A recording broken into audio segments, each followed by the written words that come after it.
Assalamualaikum warahmatullahi wabarakatuh. Saya Kenzi Murtianisi, mahasiswa 6 Ekonomi Syariah B, Fakultas Ekonomi dan Bisnis Islam UIN Saizu Purwokerto.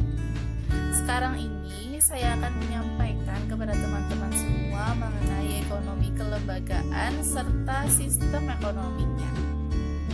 Ekonomi kelembagaan sendiri mempunyai dua sistem ekonomi di dalamnya, yakni sistem ekonomi kelembagaan kapitalis dan sistem ekonomi kelembagaan sosialis. Sistem ekonomi kelembagaan kapitalis sendiri merupakan suatu sistem ekonomi yang besar dan sukses di dunia. Hal ini dibuktikan dalam sejarah bahwasanya kapitalisme telah menjadi awal terjadinya transformasi ekonomi yang besar dan mampu membawa negara yang menganut sistemnya ini meraih kejayaan, terutama dalam bidang industri. Salah satu negara yang menganut sistem dari ekonomi kelembagaan kapitalis ini yakni Amerika Serikat.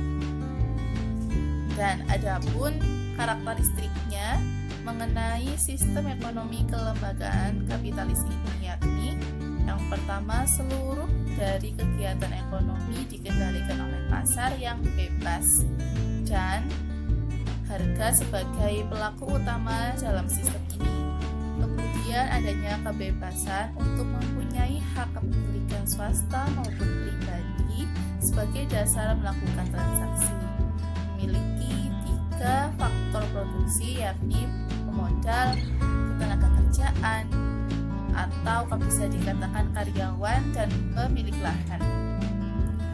Perlu teman-teman ketahui bahwasanya ada perbedaan yang mendasar antara dua sistem ekonomi kelembagaan ini, yakni terletak pada peran pemerintah di dalamnya. Dalam sistem ekonomi kelembagaan kapitalis ini, peran pemerintah di dalam seluruh kegiatan ekonomi itu sedikit. Sedangkan untuk sistem ekonomi kelembagaan sosialis, ini peran pemerintah di dalamnya sangat besar, sehingga bisa dikatakan bahwasanya seluruh kegiatan ekonomi yang ada itu dikendalikan oleh negara. Selanjutnya mengenai ekonomi kelembagaan dan demokrasi. Ada perbedaan antara sistem politik demokrasi dan sistem politik otoriter yang dilihat dari sudut pandang kelembagaan.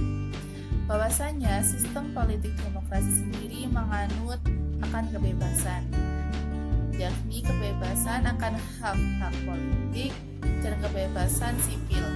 Sedangkan untuk sistem politik otoriter sendiri ini sangat bertolak belakang dengan sistem politik demokrasi, di mana sistem ini tidak memiliki kebebasan, yakni kebebasan akan hak-hak politik dan maupun kebebasan akan sipil.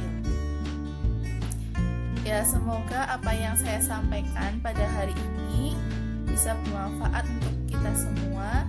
Terima kasih atas segalanya. Wassalamualaikum warahmatullahi wabarakatuh.